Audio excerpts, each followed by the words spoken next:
I've just been informed that my cat is drinking coffee, and to make matters worse, it's coffee with protein powder in it. So if my tone is concerned as I talk about rhyme, I'm sure you understand. So let's talk about rhyme. I hope meter went well. I hope y'all are doing well. I hope you're doing good. This assignment, it's going to be, I think, easier to get than meters and sort of easier to pick up. Rhyme is something we're exposed to more often, and we hear it a lot in songs and stuff like that. And like you read poems, and in some poems, like nursery rhymes, the rhyme is very apparent, whereas meter is something that's usually more under the hood. Before we talk about rhyme, though, we have to talk about assonance and consonance. Assonance is the repetition of vowel sounds. Consonance is the repetition of consonant sounds. We like both. Both sound good.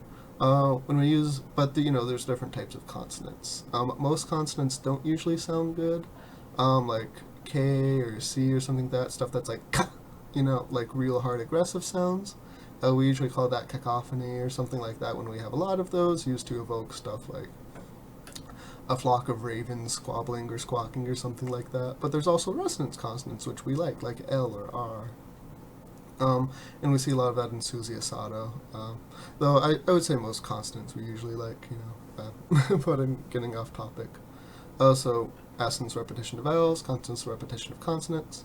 For example, consonants is cat and bad. There's both sort of the a sound in both of those, so they have assonance together. Cat and butt are consonant together because they both have the T sound. Rhyme is when those come together.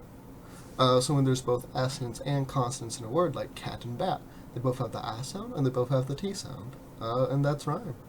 Okay, that's the video for today, that's rhyme. No, not quite. There's a lot of types of rhyme. And one of my favorite things about rhyme is some of the types of rhyme is like, oh, what's this type of rhyme? Oh, well, this type of rhyme actually has no rhyme to it. There is no sonic similarities between the words, or almost no sonic similarities, which I think is funny.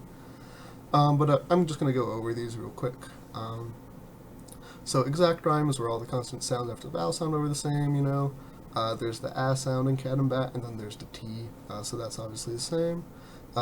Rhyme is also divided into where the repeated sound falls in regards to the stressed and unstressed syllables of the word, so you have single rhyme and double rhyme. Single rhyme is where the rhyme and the repeated sound is the last syllable in the word, and it's also the stressed syllable. So west and vest, away and today, that's single rhyme. Double is when the rhyme sort of comes first and it's followed by identical syllables, so like thrilling and killing. The first syllables are the ones that rhyme, and then the syllables after that are identical with the ing, because they're just, in the present tense. It's also divided into where it occurs in the line. So leonine rhyme, which leonine rhyme isn't in the book, though I define it later on the Canvas page. Leonine rhyme is when there's rhyme inside the line, and it's different than internal rhyme. It's a specific type of internal rhyme, which we're not defining because it's just rhyme that happens inside the line. It's pretty self-explanatory. Don't worry about it on the test or anything.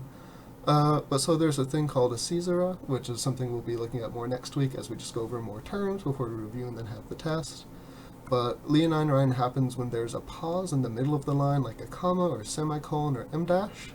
And the word before that pause rhymes with the last word in the line. A leonine rhyme would be like, he loves his cat, and then an em dash, he hates all bats, which I've written out on the Canvas page. End rhyme is just rhyme that's at the end of the line. That's pretty simple to do.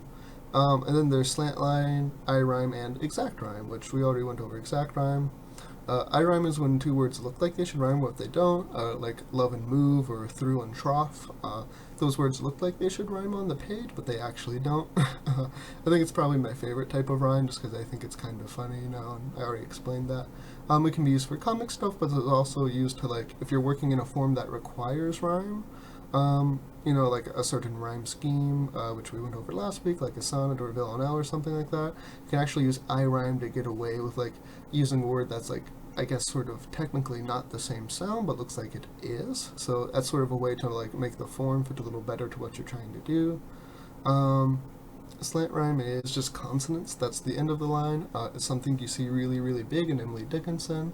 So if you look at an Emily Dickinson poem, that's something that you're really going to see a lot of in, and that's kind of her like trademark. It's something that she like sort of invented as like an overarching poetical technique. Yeah, so that's the only types of rhyme we're going to go over. Not trying to overload you with rhyme or anything like that. The assignment is to write a single poem that uses all of these rhymes. Now, if you want to, you can break it up into 2 poems or just make it one long poem or something like that. But you're going to write the poem, use all the rhymes, and then sort of use a color key to tell me where the rhymes are in the poem. So, for example, if you're using, like, to use leonine rhyme, you know, he loves his cat, he hates all bats. You would highlight cats and bats in red, or make them red font, and then at the bottom of the poem, just at the bottom of the page, you would have, like, red is leonine rhyme. You can also sort of, like, double up on rhyme sometimes, too, because, like, since leonine rhyme is not about the sounds and about where it is in the line, you could be like, I'm using leonine rhyme and exact rhyme at the same time. So you could be like, red is both leonine rhyme and exact rhyme. But just sort of have like a color key so like I know where you're intending to use rhyme in the poem and how you've used it. And it's just a good way to, you know, it's one of those things where like you sort of learn it and encode it in your brain best by just doing it. So I hope you have fun with that. A lot of times this assignment produces somewhat silly poems, you know, and stuff like that. But I hope you like it. So I hope you produce some good work from it and stuff like that. And let me know if you have any questions. All right. Say bye, caffeinated terrible cutie.